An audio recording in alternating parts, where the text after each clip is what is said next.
Now we will study about the properties of colloidal solution. Okay? Properties of colloidal solution. Properties of colloidal solution. Okay? So first, colligative property. Colligative properties. What they are?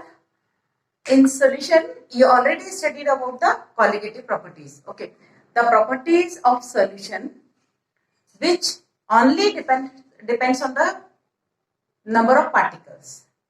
Okay, वो सिर्फ और सिर्फ number of particles पे depend करती हैं. ठीक है, उन्हें उन प्रॉपर्टीज पे इस बात से कोई भी फर्क नहीं पड़ता है जो पार्टिकल्स है वो किस नेचर के, वो आयोनिक है या मॉलिक्यूलर फॉर्म में है, किस फॉर्म में है, डायमेरिक फॉर्म में है या मोनोमेरिक फॉर्म में है या ट्राइमेरिक फॉर्म में है या डिसोशिएटेड हो रहे हैं, इससे कोई फर्क नहीं पड़ेगा. तो कॉलिगेटिव प्रॉपर्टी जो है वो नंबर ऑफ पार्टिकल्स पे डिपेंड करती है. तो कोलाइडल में अपन क्या करते हैं, पार्टिकल का साइज 1000 नैनोमीटर से ऊपर है, मतलब उस पार्टिकल का अपना एक आइडेंटिटी है, उसकी अपनी काउंट. हम क्या करते हैं, मोल पर लीटर लेते हैं. यदि कॉन्सेंट्रेशन टर्म ले रहे हैं तो मोल क्या है, मान लो हमने 0.1 मोल भी लिया या 1 मोल लिया, सो नंबर ऑफ पार्टिकल्स तो एवोगाड्रो नंबर आना ही है. तो कहीं ना कहीं हम डायरेक्ट या इनडायरेक्टली नंबर ऑफ पार्टिकल्स पे डिपेंड कर रहे हैं. तो उनका अपना साइज है, नंबर ऑफ पार्टिकल्स है, उनकी अपनी गैदरिंग भी आपने देखी थी टाइप्स ऑफ कोलाइड्स में. तो कोलिगेटिव प्रॉपर्टीज भी कोलाइडल सॉल्यूशन दिखाते हैं. Okay, second, Tyndall effect.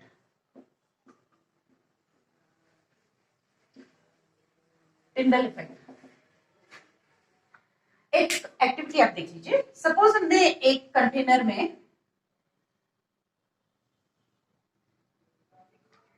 इस कंटेनर में हमने एक कोलाइडल सॉल्यूशन रखा हुआ है.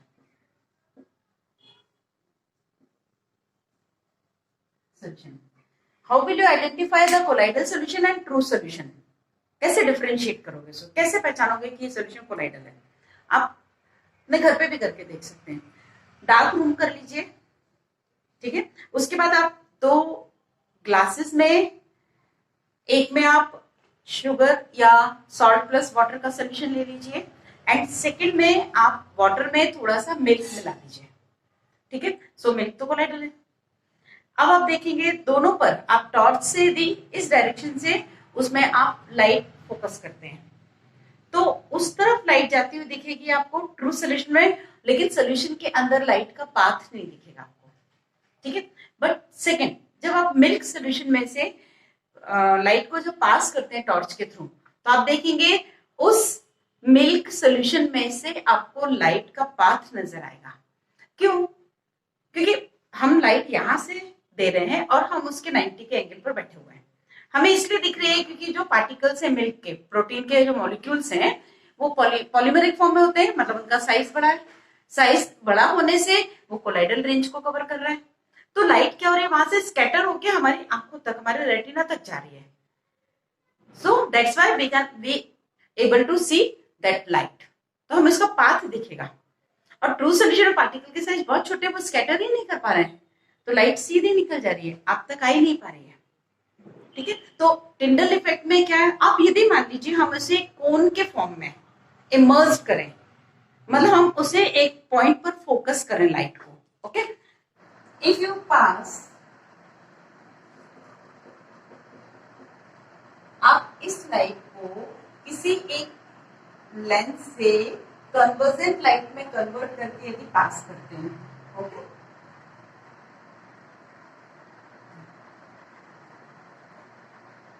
you can see this light is, when this convergent light is passes through the colloidal solution, so it becomes divergent. Okay, ये बिल्कुल ऐसे कोन के जैसे स्प्रेड होती जा रही है. ये शेप जो है कोन के जैसे मिलेगा. क्यों? क्योंकि ये जो कोलाइडल पार्टिकल्स है वो उस लाइट को स्कैटर कर रहे हैं.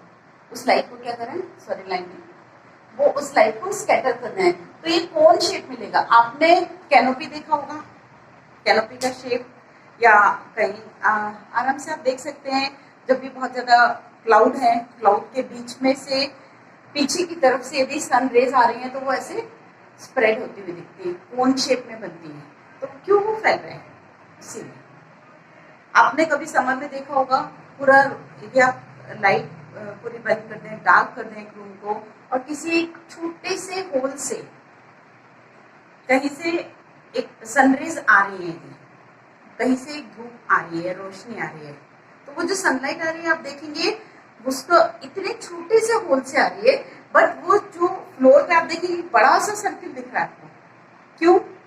उतना ही पतला दिखना चाहिए था, उतना ही छोटा दिखना चाहिए था। वो इसलिए क्योंकि जो पार्टिकल्स, डस्ट पार्टिकल्स हैं एयर में, जो डस्ट पार्टिकल है वो डिस्पर्स्ड है, तो डस्ट के साथ में जो एयर होती है वो कोलाइडल है। तो वो पार्टिकल्स क्या कर रहे हैं, उस लाइट को स्कैटर कर रहे हैं, जिससे उसका वो होल छोटा था, लाइट छोटे से पार्ट से आ रही थी, बट वो स्कैटरिंग के थ्रू एक बड़ा सा सर्किल आपको फ्लोर पे दिख रहा है। ठीक है, तो ये इसे ही हम टिंडल, साइंटिस्ट का नाम था, और इसे हम टिंडल कोन कहते हैं। ठीक है, तो कोलाइडल पार्टिकल्स ये टिंडल इफेक्ट शो करते हैं। तो अब ये कितनी बड़ी कोन बनेगी, ये दो बातों पे डिपेंड करेगी। फर्स्ट तो ये कि पार्टिकल्स, कोलाइडल पार्टिकल का साइज कितना, आपका डायमीटर कितना, वो कितनी सरफेस प्रोवाइड कर रहे हैं डेविएट होने के लिए, स्कैटर करने के लिए लाइट को, और सेकेंड उस अपने लाइट की वेवलेंथ, क्योंकि वेवलेंथ के हिसाब से उनकी बेंडिंग भी होगी, स्कैटरिंग जो है वो वेवलेंथ के हिसाब से होगी उनकी। तो लाइट की वेवलेंथ और पार्टिकल की साइज या डायमीटर, उनका सरफेस कितना है, इन दोनों बातों पे कोन का साइज डिपेंड करेगा। थर्ड प्रॉपर्टी है कलर।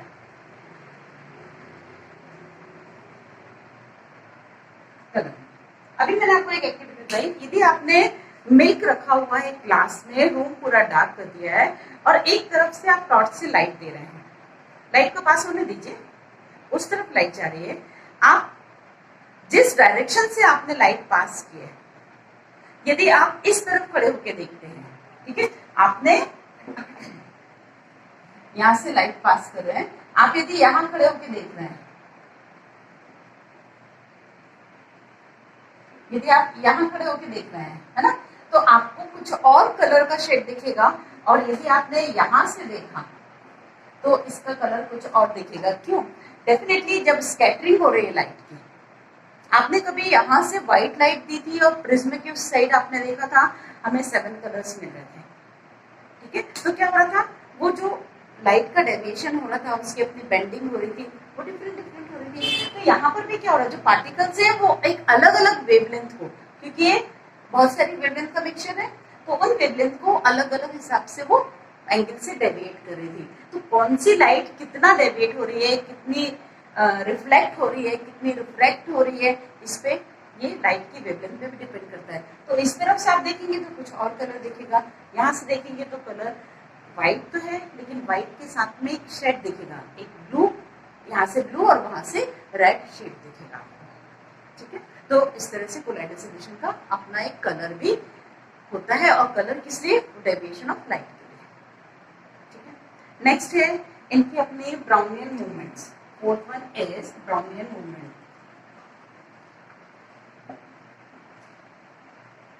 ब्राउनियन मूवमेंट, आपने जब रूम डार्क कर दिया था और किसी छोटे से होल से जब आपने देखा था सनलाइट आ रही थी, तो डस्ट पार्टिकल्स, आप अभी आपको डस्ट पार्टिकल नहीं दिखेंगे, है ना, जब आपने रूम में पूरा लाइट है तब आपको डस्ट पार्टिकल नहीं दिख रहे हैं, लेकिन जब आप इस रूम को डार्क बना दोगे और वो सनलाइट जो होल से आ रही थी, तो आपको डस्ट पार्टिकल नेट टाइप से भी दिख पा रहे हैं। तो पार्टिकल तो वही साइज के थे, पार्टिकल तो वही थे, अब क्यों दिखने लगे, है ना। तो वो जो डस्ट पार्टिकल है, आप उन्हें बहुत ध्यान से देखेंगे तो उन पार्टिकल्स में एक अपना मूवमेंट दिख रहा है, और पार्टिकल क्यों दिखे, क्योंकि वो लाइट को डेविएट कर रहे हैं, इसलिए आपको दिख रहे हैं। और आप इंटेंसिटी अलग है, आप बिल्कुल एकदम सामने आ जाएंगे तो आपको नहीं दिखेंगे वो पार्टिकल, आप साइड में आके देखोगे तो दिखेंगे। क्यों? क्योंकि वो आपकी आंखों तक क्या, वो सब जगह स्कैटर कर रहे हैं लाइट को, इसलिए वो आपको दिख रहे हैं। आप जहाँ खड़े हो वहां पर लाइट तो नहीं है, उसकी इंटेंसिटी नहीं के बराबर है, लेकिन उसकी पाथ में इंटेंसिटी है लाइट की, तो डिफरेंस की वजह से आप देख पा रहे हैं। और जब आप सामने खड़े थे तो सेम था। ठीक है, हम बात करें ब्राउनियन मूवमेंट की, तो आप उन डस्ट पार्टिकल को देख पा रहे हैं, वो जिगजैग पैटर्न में कहीं पर भी, कर्व नहीं देगा, इस तरह से वो कर्व नहीं रहेगा, ठीक है, जिगजैग पैटर्न में मूव करते हैं। क्यों? क्योंकि ये पार्टिकल्स स्ट्रेट चलते हैं, लेकिन उनका पाथ जिगजैग क्यों हो रहा है? क्योंकि वो एक दूसरे से कोलाइड हो जाते हैं, टकराते हैं, और हर पार्टिकल पे सेम चार्ज है, तो रिपल्शन के थ्रू, कोलिजन के थ्रू इनका पाथ चेंज हो जाता है। वो इस तरह से जा रहे थे, यहाँ को एक पार्टिकल है, उसने कोलाइड किया तो नेगेटिव है, तो उनका अपना पाथ, मतलब ऐसा नहीं कि आप कर्वों में वो मूव करेंगे, नहीं, वो जिगजैग पैटर्न में चलते हैं, ठीक है। तो इनका पाथ तो वैसे जिगजैग दिख रहा है, बाकी चलते मूवमेंट कैसा है? स्ट्रेट था, ठीक है। नेक्स्ट है इनका fifth property, charge. Okay, colloidal particle का अपना चार्ज होता है। तो डेफिनेटली हमने जब पेप्टाइजेशन पढ़ा था तब भी देखा था कोलाइडल पार्टिकल्स पे अपना एक चार्ज होता है। तो कोलाइडल पार्टिकल्स या कोलाइड्स जो होते हैं वो दो तरह के होते हैं, पॉजिटिव कोलाइड और नेगेटिव कोलाइड, ठीक है। तो कोलाइडल पार्टिकल का चार्ज किस तरह से आया, कैसे आया है, हम इसे डिस्कस करेंगे। Okay, fifth, charge on colloidal particles, charge on colloidal particles. Okay, so positive and negative, दो तरह के कोलाइड्स होते हैं। अब पॉजिटिव कोलाइड और नेगेटिव कोलाइड, ये इस बात पे डिपेंड करेगा कि वो जो पार्टिकल है उसकी, उस पर किस चार्ज को अट्रैक्ट करने की, एब्जॉर्ब करने की एफिनिटी है या टेंडेंसी है। हर एक पार्टिकल, वो एग्जांपल यदि आपको याद हो, हमने ferric FeOH whole thrice, ferric hydroxide के प्रेसिपिटेट थे, हमने उसमें थोड़ा सा HCl मिक्स किया या फेरिक क्लोराइड मिक्स कर दिया, तो ये जो बड़ा सा लंप था, ये छोटे छोटे पार्टिकल्स में डिसोसिएट हो गया। ये छोटे छोटे जो पार्टिकल है वो कोलाइडल रेंज के पार्टिकल्स हैं, ओके। उनके ऊपर Fe3+, हर एक पार्टिकल पे Fe3+ फेरिक आयन एब्जॉर्ब हो गया। तो जब फेरिक आयन एब्जॉर्ब सब पे हो रहा है, मतलब ये सारी छोटी छोटी सी जो बॉल्स आप सोच पा रहे हैं वो सब पॉजिटिवली चार्ज हो गई। सो पॉजिटिव चार्ज की बॉल सब सेम चार्ज होने की वजह से एक दूसरे को रिपेल कर रही है, ठीक है, इसीलिए कोलाइडल स्टेबल है। तो सिंपल सी बात है कि इन पर जो चार्ज आ रहा है वो उनके अपने एफिनिटी या उनके अपने स्पेसिफिक नेचर के कारण आ रहा है कि वो किसे एब्जॉर्ब करते हैं। बिल्कुल भी जरूरी नहीं है कि हर जगह ये प्लस ही बने, नेगेटिव भी बनते हैं। सारे पार्टिकल्स नेगेटिव होंगे तो नेगेटिव सॉल्व, पॉजिटिव होंगे तो पॉजिटिव सॉल्व बनेगा, ठीक है। तो ये चार्ज आया कैसे है? तो फर्स्ट तो कई बार चार्ज रबिंग से आता है, स्क्रबिंग से, रबिंग से आता है। आपने बचपन में देखा होगा, कभी आप प्लास्टिक के स्केल को फलालेन से या अपने ड्राई हेयर से रब करने के बाद आप पेपर की फिटिंग को उस पर स्टिक कर पा रहे थे, वो ट्रिक कर रहा है, चार्ज आया, इलेक्ट्रोस्टैटिक चार्ज आया, ठीक है। आपने देखा जो डस्ट पार्टिकल्स हैं, इतने आप नेट आई से देख पा रहे थे उस डार्क रूम में जब रोशनी आ रही थी, तो आप देख पा रहे थे उनका पार्टिकल का साइज फिर भी अच्छा था, देख पा रहे थे आप। तो वो पार्टिकल इतने बड़े साइज के कि हम देख पा रहे हैं, मतलब हैवी है, उनमें मास है, तो उनको सेटल हो जाना चाहिए, नहीं हो पाते। क्यों? जब कभी वो डस्ट पार्टिकल, भले ही वो अर्थ पे रहा हो, फ्लोर पे पड़ा था, कहीं भी पड़ा था, तो जैसे ही उसमें बहुत तेज कोई ब्रीज आ रही है, हवा आ रही है, तो पार्टिकल ऊपर उठा, ठीक है। अब उसके साथ में जो और ऑलरेडी पार्टिकल्स प्रेजेंट थे, स्क्रबिंग हुई, तो रबिंग के कारण उस पर क्या हो गया? चार्ज आ गया। तो चार्ज की वजह से ये पूरे टाइम डिस्पर्स्ड उसमें है, तो रबिंग से भी चार्ज आता है। सेकेंड चार्ज का एक और रीजन है कि हमने स्पेसिफिक इलेक्ट्रोलाइट उसमें दिया, तो इलेक्ट्रोलाइट का पर्टिकुलर एक आयन उसकी सरफेस पर एब्जॉर्ब हो गया और वो चार्ज हो गया। सेकेंड रीजन चार्ज आने का ये था। थर्ड रीजन, ये किस तरह से बनाए जा रहे हैं, इनकी प्रिपरेशन मेथड से भी चार्ज की बात करेंगे, ओके। सो प्रिपरेशन मेथड से कैसे? सपोज हमारे पास दो टेस्ट हुए हैं, एक में हमने सिल्वर नाइट्रेट लिया है और दूसरे में KI सोल्यूशन लिया कैसी मेथड से बना रहे हैं इस पे भी डिपेंड करेगा कि कोलाइड किस तरह का बनेगा। सिंपल से आप रिएक्शन यदि इमेजिन कर पा रहे हैं, KI plus AgNO3 they will form AgI plus NaNO3। Okay, ये प्रेसिपिटेट है और हमें इसका कोलाइड बनाना है। ये कोलाइड बनेगा कैसे? सपोज आपने पहला केस लेते हैं जिसमें KI सॉल्यूशन में आपने सिल्वर नाइट्रेट मिक्स किया। ओके, आप इमेजिन करिए स्टार्टिंग में जैसे KI सॉल्यूशन है बल्क में है, उसमें सिल्वर नाइट्रेट का आपने थोड़ा सा अमाउंट लिया, तो जैसे वो रिएक्शन होगी आयनिक रिएक्शन होगी, है ना। जैसे वो कांटेक्ट में आएंगे तो आयनिक रिएक्शन होगी, KI का फॉर्मेशन हो जाएगा।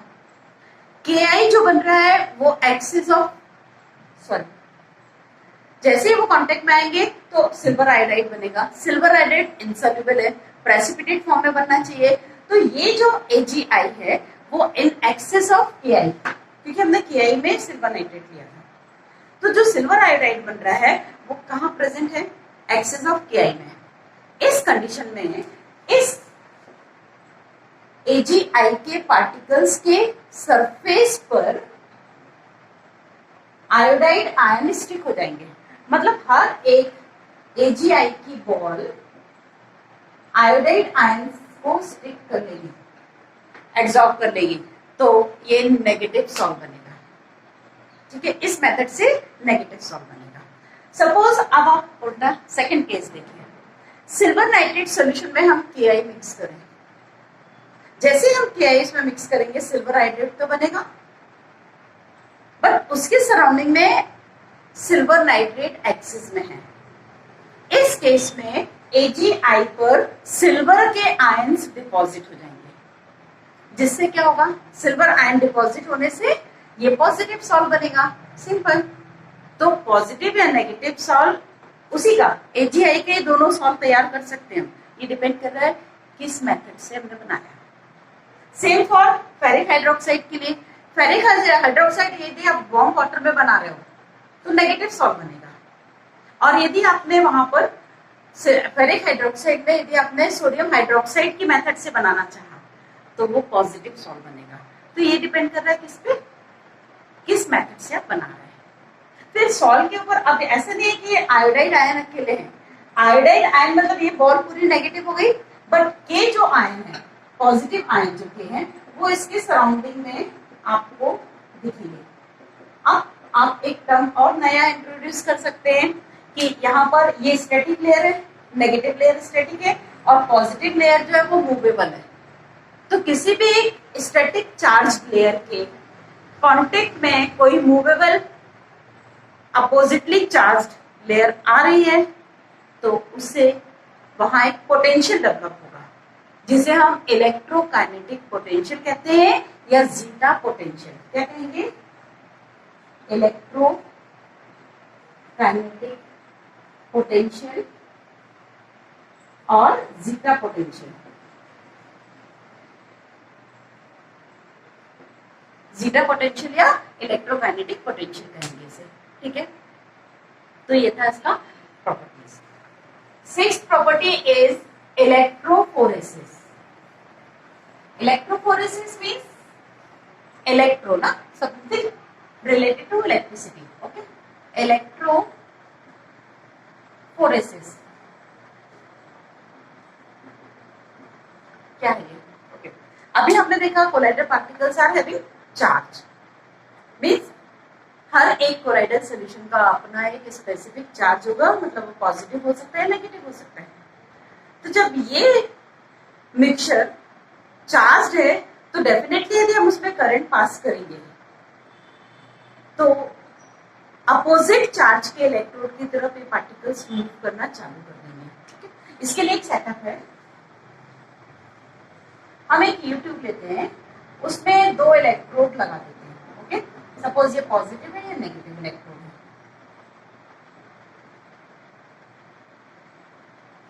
इसमें पूरे में कोलाइडल सॉल्यूशन हमने फिल कर रखा है। सपोज आप पॉजिटिव कोलाइड ले रहे हैं। ओके, सो पॉजिटिव कोलाइड के जो पार्टिकल्स है वो इस तरफ मूव करना चालू कर देंगे। ये पार्टिकल्स सारे उस तरफ जाने लगेंगे। तो ये क्या है, इलेक्ट्रोफोरेसिस। इसका यूज क्या है, मान लीजिए किसी कोलाइडल सॉल्यूशन में से हमें डिस्पर्शन मीडियम कम करना है, उसे कॉन्सेंट्रेट करना है, तो डेफिनेटली यहाँ पे एक आउटलेट बना दीजिएगा। उस आउटलेट से आप डिस्पर्शन मीडियम को निकाल लेंगे, क्योंकि इधर मूव कर रहे हैं, इधर कॉन्सेंट्रेशन बढ़ रही है। आप यहाँ से उसे निकाल सकते हैं क्योंकि कॉन्सेंट्रेशन उस तरफ जा रही है पार्टिकल्स की। ठीक है, तो ये इलेक्ट्रोफोरेसिस होता है। नेक्स्ट टॉपिक है इसका कोगुलेशन। कोगुलेशन मींस प्रेसिपिटेट में कन्वर्ट करना, जो कोलाइडल पार्टिकल्स हैं उनको कोगुलेट करना। तो कैसे होंगे, डेफिनेटली उनका चार्ज खत्म कर दो, क्योंकि चार्ज की वजह से तो डिस्पर्स्ड है, ये आपस में मिक्स नहीं हो पा रहे हैं। तो इनका कोगुलेशन आप इसी मेथड में आप देखिए, सपोज आप इसे करंट को बहुत देर तक पास करें या करंट की स्ट्रेंथ बढ़ा दें, वोल्टेज बढ़ा दें, तो होगा क्या, ये पार्टिकल्स अभी तो मूव कर रहे थे, अब मूव करने के बाद डिस्चार्ज होने लगेंगे। जब इनके ऊपर का चार्ज खत्म हो जाएगा तो डेफिनेटली ये आपस में क्या होंगे, ये कोगुलेट हो जाएंगे, तो प्रेसिपिटेट बन जाएगा। मींस पेप्टाइजेशन का अपोजिट प्रेसिपिटेशन या कोगुलेशन। तो एक मेथड तो यही हो गई कि आप इलेक्ट्रोफोरेसिस में वोल्टेज ज्यादा प्रोवाइड कर दीजिए तो इनका कोगुलेशन हो जाएगा। एक मेथड होती है, आपने देखा होगा आप ये जो वाटर को हम बॉईल करते हैं, तो बॉईल करने के बाद कुछ डिपॉजिट्स आ जाते हैं।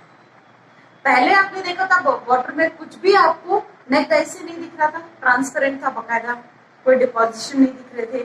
क्यों, क्योंकि उसमें जो पार्टिकल्स थे वो नेट ऐसे नहीं दिख रहे थे, बट थे सस्पेंडेड थे, उसमें डिस्पर्स थे।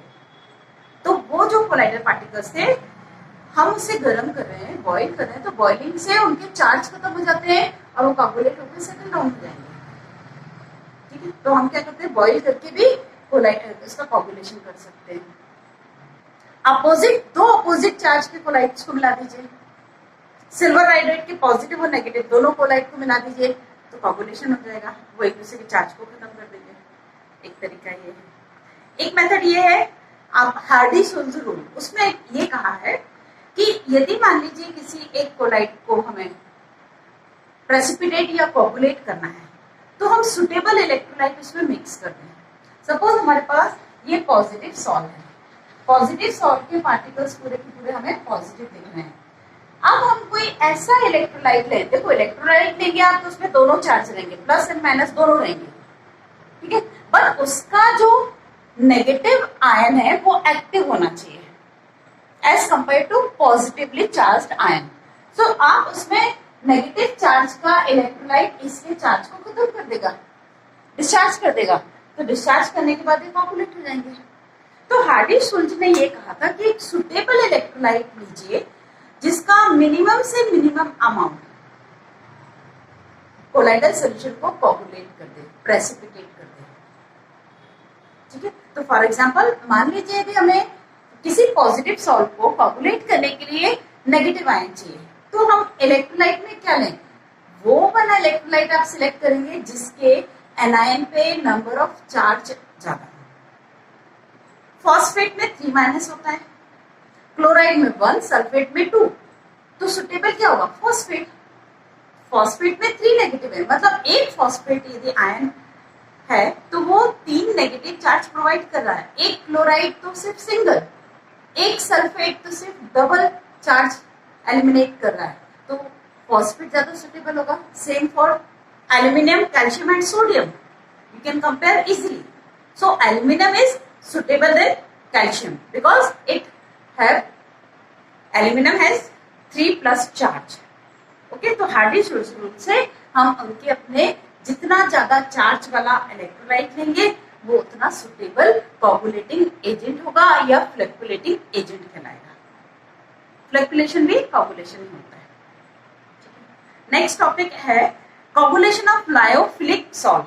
लायोफिलिक को सिंपल कोगुलेट कर सकते हैं, अपोजिट चार्ज को मिला दीजिए, या अभी आपने पढ़ा कोई एक सुटेबल इलेक्ट्रोलाइट मिला दीजिए आप उसमें तो वो कोगुलेट हो जाएगा। एक और वे है, हम उसमें एक सॉल्वेंट मिला दें सुटेबल तो भी वो सेपरेट हो जाएगा। ठीक है, तो लायोफिलिक को कैसे कोगुलेट करना है ये सोचना है क्योंकि वो स्टेबल है। But in case of lyophobic, lyophobic को कोगुलेट करने के लिए बहुत मेहनत नहीं करना पड़ती है क्योंकि वो तो स्टेबल ही नहीं है, वो जल्दी कोगुलेट हो जाते हैं। तो हम उन्हें प्रोटेक्ट कैसे करें, हमारे लिए ये टास्क है।